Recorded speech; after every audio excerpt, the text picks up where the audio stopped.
ፋኖ ጸረ አማራ ነው፣ የአማራን ህብረተሰብ ጥቅም በመቃረን የተነሳ ኃይል ነው የሚል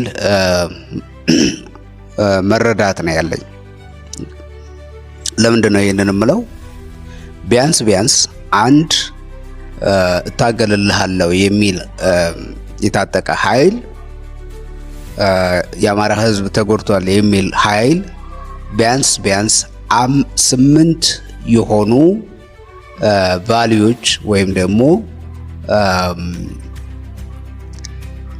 8 የስነ ምግባር ሂደቶችን የያዘ መሆን አለበት። አንደኛው እንደ ማንኛውም ነፃ አውጪ ኃይል የህብረተሰቡን ነፃነት ማስጠበቅ አለብኝ ብሎ እንደሚንቀሳቀስ በመጀመሪያ ራሱ የህብረተሰቡን ነፃነት ማክበር መቻል አለበት።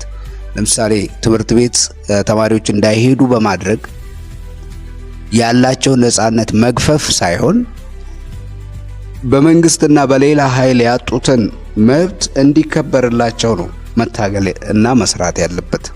ስለዚህ ለአማራ ህዝብ የሚታገል ከሆነ ፋኖ የህብረተሰቡን ነፃነት ማክበር አለበት። የመጀመሪያው ህብረተሰቡ በነፃነት የሚያደርገውን ነገር ማክበር አለበት። ተማሪዎች ወደ ትምህርት ቤት ሲሄዱ ለምንድን ነው የሚከለክለው? ለምንድን ነው መምህራኖችን የሚገለው? ለምንድን ነው ትምህርት ቤቶች እንዲዘጉ የሚያደርገው? ይሄ እኮ የህብረተሰቡ ነፃነት ነው፣ ፍሪደሙ ነው። ይሄ እንዲከበርለት መታገል ነው እንጂ ያለበት ይሄንን የሚያፈን ከሆነ ምኑ ላይ ነው የነፃነት ታጋይ ነው የሚባልበት ምክንያት? ሁለተኛው ኢኳሊቲ ነው፣ እኩልነት፣ የሃይማኖት እኩልነትን ያከብራል። እውነት ፋኖ እኮ ሙስሊሞችን እንደ አማራ አይቆጥርም፣ አማራ አይደሉም ብሎ የሚያስብ ኃይል ነው። ለዚህ ደግሞ ብዙ ጊዜ ያሳየው በተግባር ያሳየው ነገር አለ። ብዙ ሙስሊሞችን ገሏል፣ መስጊድ ጭምር ገብቶ ረሽኗል። የብሔር ብሔረሰቦችን እኩልነት አይቀበልም።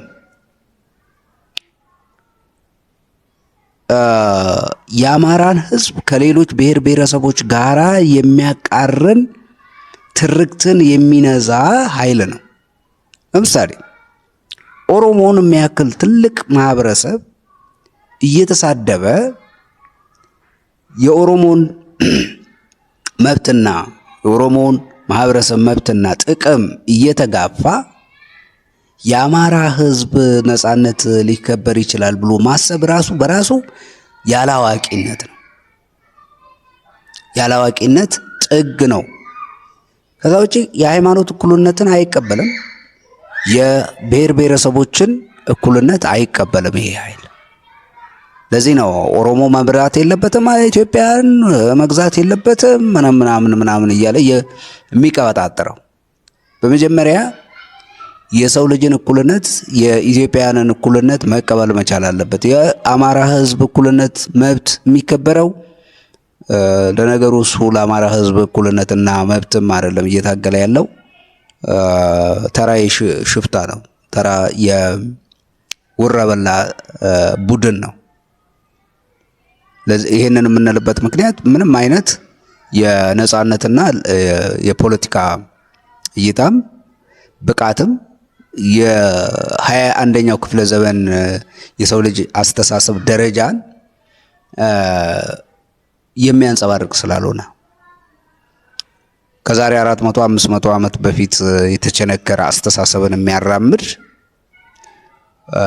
ኢትዮጵያ አሁን ያለችበትን አሁናዊ ሁነትን የማይቀበል ይሄ የጃጀና የዛገ አስተሳሰብ ካልሆነ በቀር ምንም የሚያመጣው ፋይዳ የለም። ሌላው ጀስቲስ ነው። ጀስቲስ ሊኖረው ይገባል። ይሄ የለም። ብዙ ቦታ ላይ ወንጀሎች ተሰርተዋል።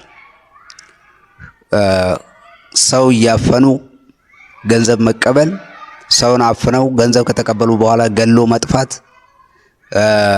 ያለ ፍትህ ሰዎችን በተለያየ መልክ እየፈረጁ መግደል፣ ይሄ 3 ሴቶች ላይ በቅርቡ የተፈጸመውን ማየት ይቻላል።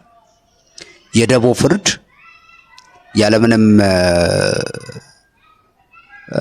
ጀስቲፊኬሽን ሰውን የመግደል እና የሰውን ንብረት የማጥፋት፣ የመቀማት፣ የመዝረፍ ሂደት በዚህ ቡድን ውስጥ በስፋት ታይቷል።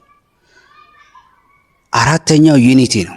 እንግዲህ የፋኖ ስንት ቦታ የተበጣጠሰ እንደሆነ ማየት ይቻላል።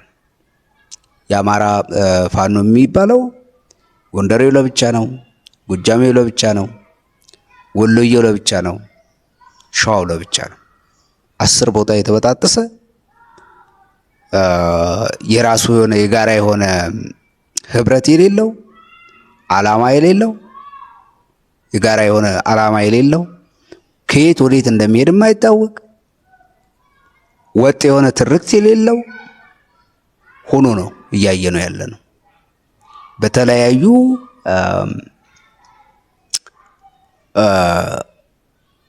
ኃይሎች ነው እየተመራ ያለው፣ በተለያየ ፍላጎት ባላቸው ኃይሎች።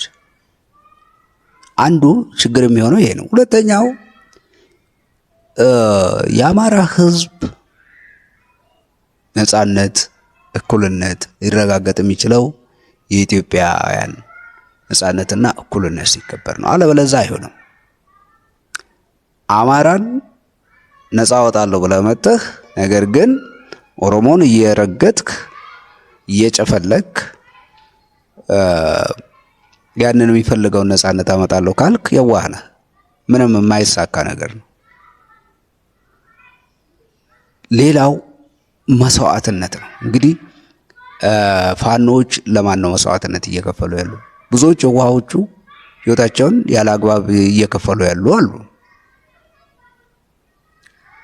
መስዋዕትነት እየከፈሉ ያሉ አሉ። ግን አብዛኞቹ ወንጀል ውስጥ የተዘፈቁ ናቸው እንጂ ለህዝቡ ነጻነት፣ እኩልነት፣ መብት የሚታገሉ ሳይሆኑ የግል ጥቅማቸውን የሚያሳድዱ በተራ ሌብነትና ሽፍትነት ውስጥ ያሉ ኃይሎች ናቸው። ስለዚህ አምስተኛውን ቫልዩ ወይም ደግሞ እሴት እንኳ አያሟሉም ማለት ነው። ሌላው የሚያነሳሳ ምክንያት የሌላቸው ናቸው። ለምሳሌ በቀላሉ ፋኖ አሁን